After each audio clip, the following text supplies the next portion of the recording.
Next Door Neighbors is made possible by the support of the Nissan Foundation. Why are folks unemployed? In high school, Tina Sharma was your typical high-achieving student, ambitious and at the top 10% of her class.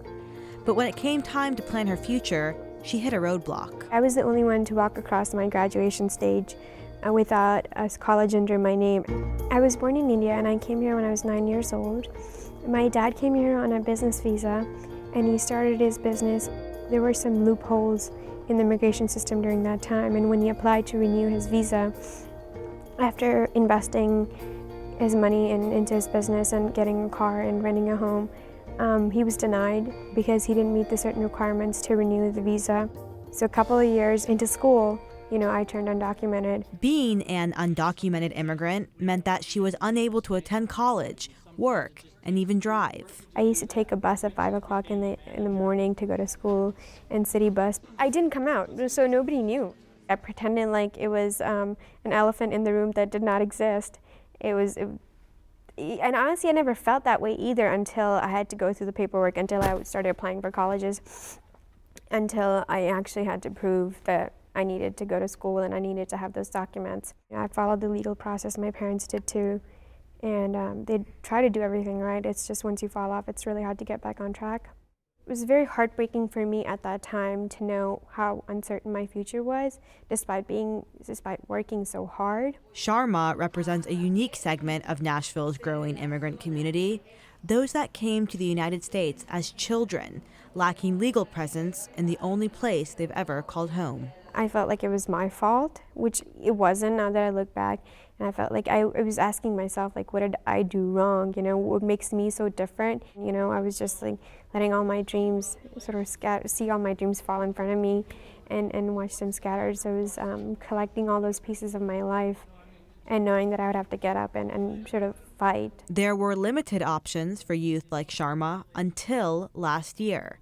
On June 15, 2012, President Barack Obama implemented a program via executive action called Deferred Action for Childhood Arrivals, or DACA. DACA is a program that was instituted by the present administration in lieu of the DREAM Act. And by this program, children, youth that have been in the country that meet certain criteria are able to apply so that they can adjust their status. This means a lot of things. It means people are able to, at the most basic level, people are able to be out in the street without the fear that they're going to be deported. They can drive, they're able to work, and so they are able to come from underneath this black cloud that really has hovered over them for most of their life. Most of this youth don't know another home other than the United States, in this case, other than Nashville. They were brought here when they were young by their parents. They didn't make the decision, but yet they found themselves here. Sharma was in the middle of taking a year off after graduating from high school when DACA was implemented.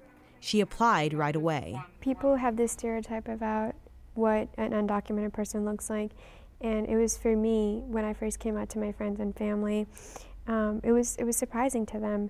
So I was sort of nervous about the reaction I would get. I was never scared because I'd done nothing wrong.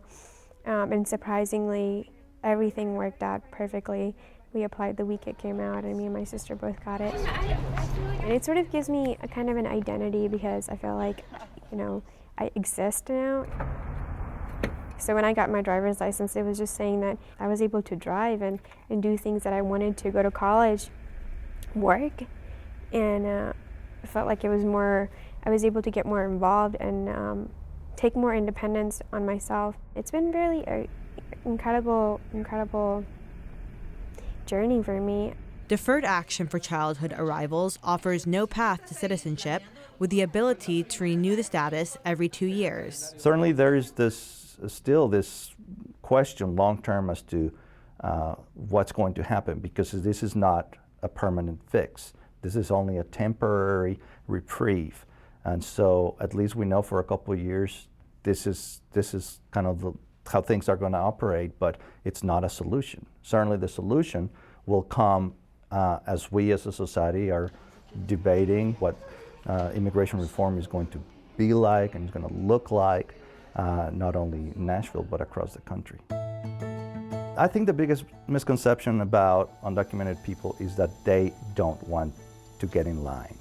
So often I have conversations with people around town that say, why don't they become legal? Why don't they get in line? Why don't they do it? And the reality is that that's the reality of our broken immigration system. There is not a line. For the majority of folks, there is not an opportunity, a process, an application, a way or means by which they can become documented. If there were, they would be there. And so that's why we're very hopeful about the prospects of immigration reform, because we know that people already have been waiting for a long time. Next Door Neighbors is made possible by the support of the Nissan Foundation.